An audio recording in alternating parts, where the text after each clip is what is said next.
This podcast is brought to you by the following sponsors. Your San Diego County Toyota dealers. We've got what it takes. Fix Auto. Corky's Pest Control. And Lolita's Family of Restaurants. Hey there, sports fans, and welcome on campus to Santa Fe Christian for another week of the San Diego High School LaxCast, courtesy of SDPI. I am Christian Pedersen. This is Coach Tom DeMeo. Coach, welcome back. Another week. We're past the halfway point now. We're into league play. The end is in sight, and the playoff is starting to. We're starting to get a little bit of a clear picture there. So we're going to start with our game balls. Then we've got our discussion section. Then our game previews for next week. I'm just going to get it started with something that you don't hear very often: shutouts. It's a pretty big thing, regardless of the level of play. My first game ball goes to Valley Center for shutting out Del Lago 16-0. Coach, like I said, shutout's a shutout, right? Yeah, they don't happen a lot in lacrosse. So when you have that, and, most teams, when you get down to that point, you're trying to get the shutout in the end, and the kids work for it. So you play for keeps, if you will. You do. If they get one, it might change your philosophy. But shutouts aren't that common in lacrosse. So when you get them, that's a good thing. Any shutouts for SFC in recent years? No, I don't think we've had one since I've been here. So, but there are times that late in games we play a bunch of our guys, and it's more about developing. But if you're in that situation, it's a shutout. So I don't think we've had one. So I'm going to give you a second one. That's how big this week was. Point Loma, game ball to the Pointers for shutting out Mater Dei. Not much else to say about that. Let's keep it going. Game ball to the St. Augustine Saintsmen, 10-4 over Sarah. Saints just keeps rolling. They are a program that's taking nothing but steps forward this year. Yeah, they've lost a couple close ones and they've won a couple close ones. So that's, as I've said before, I'm looking forward to seeing those guys in May. We play them later on. So that's good for them. It's a good win. I'm glad you bring up close ones. Game ball to Mount Carmel, 11-10 win over Del Norte. A close 1-point game, always a nail-biter, right? Yeah, 11-10 sounds like a great game, and we played Mount Carmel a few weeks back, and those guys can score, and so that must have been a good one. Well, Del Norte is nothing to laugh at. Like we talked about early in the season, they lost that big one to Poway, but that was a huge thing for them to bite off being in last year's D2 finals. So credit to Del Norte for trying to punch well above their weight class and really make something happen for the Nighthawks. Let's keep it going. Bishops winning the Pearl Street rivalry versus La Jolla. This one was an all-out offensive fest for Isaiah Wooden and Chase Ladrito. I don't know if I'm saying that right. And also, Chase, I owe you an apology. I said the wrong name on a highlight. I apologize. Again, we'll roll that highlight right now. Okay, fair enough. But, Coach, big win for Bishops. They've had some great signature wins and a couple bad losses. They needed this one. Yeah, that's one that, that's right in each other's backyard. And I watched the highlights as well, and you could see that Bishops, they shot a little better than they did when they played us. So I think that was more likely what we're going to see next time. And they get some athletes and some players over there. So that'll be an interesting how that one plays out. Another game ball, as always, got to give a game ball to you guys because you always come up with a big win. El Toro, tell us about that game. Yeah, Orange County, big school, coached by an old friend from Boston of mine, and it was a good game. It was here at home on a Friday. They were on break. They came down, and they played good. They have depth, and they had good goaltending, and the face-off guy was good. It was just a really well-played game on both sides. But we're happy to come out with the win and go 3-0 for the week. So that shows you how this game truly has migrated cross-country. Two old friends from back east in Boston out here coaching on the West Coast. It's a national game now. Next game ball, let's give one out to Scripps Ranch. Coach, talk to me a little bit about this one. Yeah, so Saturday Scripps beat La Jolla, which leading up to it, I think La Jolla was playing well in a bunch of games. They were coming off the Bishops loss, and Scripps beat them 14-9. So I thought that was an impressive win. I guess they jumped out 7-0 and never looked back. So congratulations to Coach Cowden and Scripps on that win. It's a big one for them. They needed it. Exactly, a desperately needed win for a team that not far removed from being in the semifinals for Division I. And it's the kind of thing where at this point you just scrape together all the points points, some momentum you can get late in the season. Hope you can play your best ball in the playoffs. Let's switch over to the girls' side of the game. Game ball to Cathedral. Lady Dons handing La Jolla their first loss of the season. We talked a little bit about this one being a foreshadowing game of whether or not La Jolla could be a legitimate power.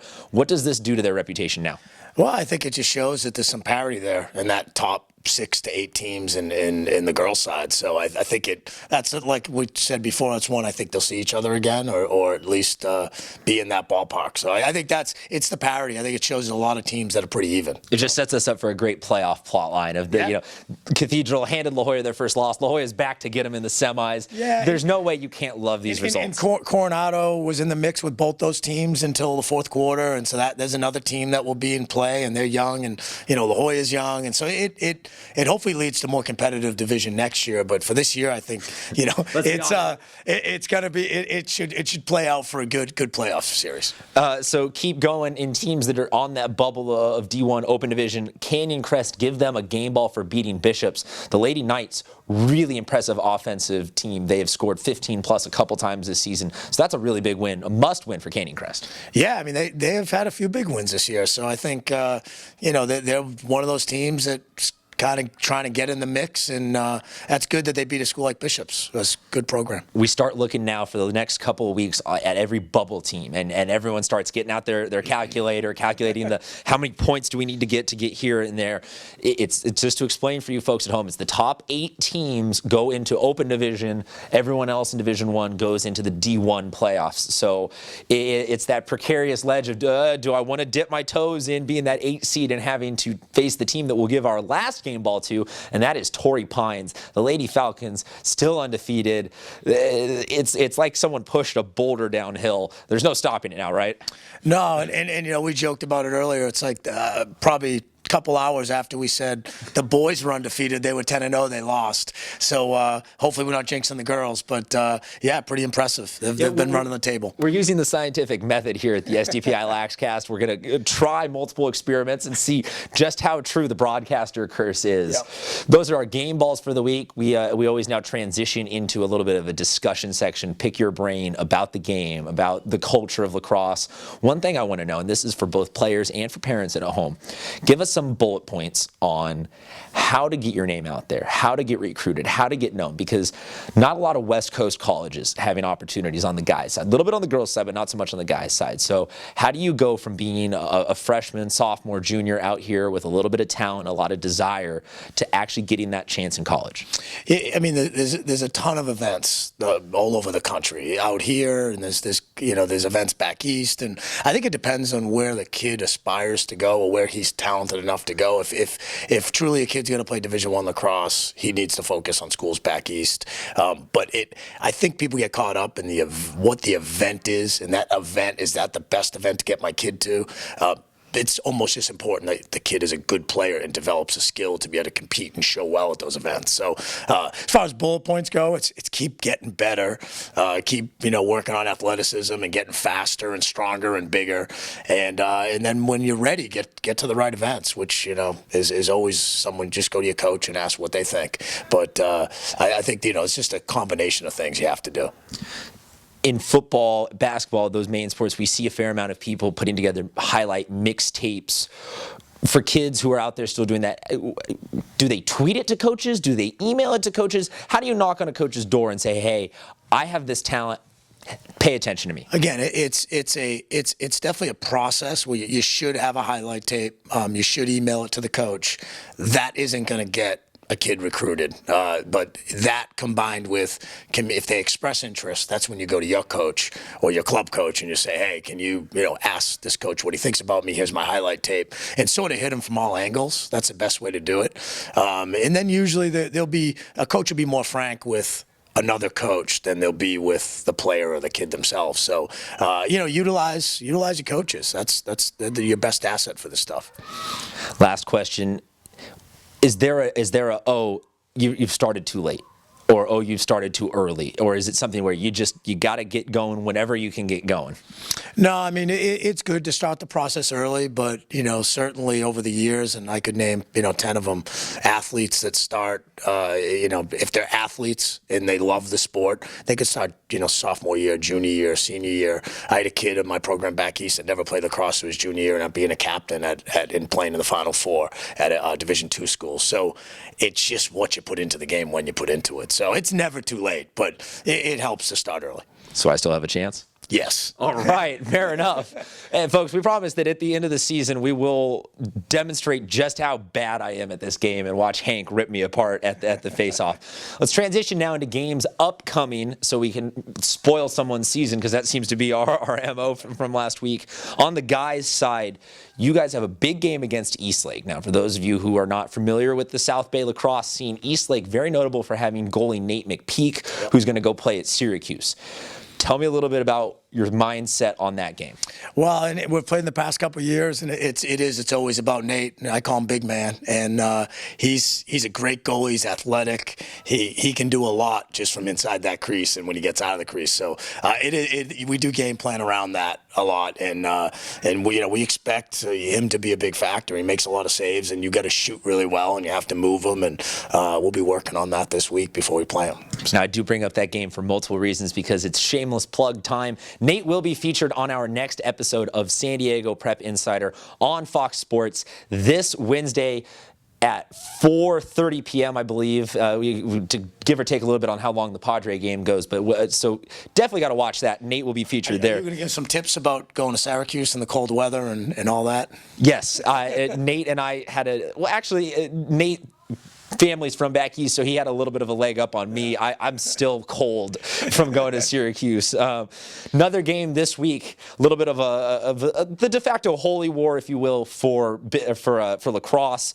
Bishops, Cathedral. Both of these teams need this win for very, very different reasons. What's your thoughts? Yeah, I mean, I think it's one of those games like we talked about. If you're a bubble team, or it's going to be a pivotal game for both teams. If Cathedral drops it, they'll go down a bit. If Bishops wins that game, or even it's close, they'll jump up into the mix. And so I think it's going to be a good game. It's going to be a lot of shots, I can promise you that. Both teams love to shoot, and both teams get up and down the field. So it should be a good game.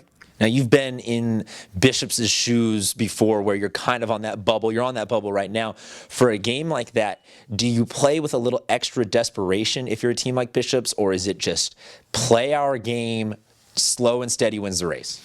Yeah, I mean, you always got to play your game. If you play with desperation, it usually doesn't work out too well. So, yeah, I think, they just got to stick to their game plan and what they do well. And if they do that, then, they'll be competitive. If you get out of that game plan, you try to be something that you're not, it never works out for any of us as coaches. Next game, Westview at Coronado. Now, Westview started the season really strong, surprised a bunch of people. They were on a tear. They've faded back just a little bit, but this is, again, another team that is on that bubble, needs every big win they can to cement their spot in the playoffs. Tell me a little bit about it. Yeah, I mean, Coronado's playing well right now. They beat one NorCal team, and so I think they have some good momentum. They had a close game with San Ramon Valley, who beat Torrey Pines. So I think, they're gaining momentum, and I think Westview, like you said, is maybe going the other way, and this will be one of those games that sort of lets them know where they stand as a team. And certainly, we all have these games throughout the year, and like you said, with Cathedral Bishop. So I think it's going to let Westview know where, if they're going to compete in the Open or they'll be fighting in D1. I think that's going to be telling of the score of that game, one way or the other. But Westview's a good team. They have good goaltending, and they can scrap it out. We weren't taking anything away from them when they started. When I said that they faded back, they were a team that was, are we a top 5 team in the county? We're undefeated. We're 8-0, and then they came back down to earth a little bit, but still a very excellent squad, and they are turning the corner from being a good team to being an upper tier team here in San Diego County. Let's switch over to our girls game of the week. Mission Hills, their first week in the top 10. They're going to be playing at Carlsbad. High scoring game. That's what I'm anticipating. Both these teams, a lot of shots, a lot of scores. Any thoughts on this one? No, I mean, we talked about Carlsbad, I think, last week or the week before. I mean, yeah, you're right. There's going to be a lot of offense this game. And it is always, when you jump into that top 10, there's always that feeling of do we belong? And so I think you get a little of that from Mission Hills. It's a lot of fun with every one of these games. Now we're not talking, oh, welcome to the season, this team or that team or the other. Now we're talking, this is a must win. That is a must win. They need to win by X amount of points. This is a really exciting part of the year, folks. And you can keep it tuned here every Tuesday for everything you need to know San Diego High School lacrosse. You can tweet at us if you ever want information or you want anything to us to talk about on the show. Where can they find you on Twitter? At Coach DeMaio on Twitter. How do they spell that? DEMAIO. Okay, never know. And I'm at Mr. Seaped, and you can find us on SD Prep Insider. Coach, thank you very much. Best of luck to you this week. We'll let you go practice. The team's hollering for you behind us. And we will see you next week, sports fans.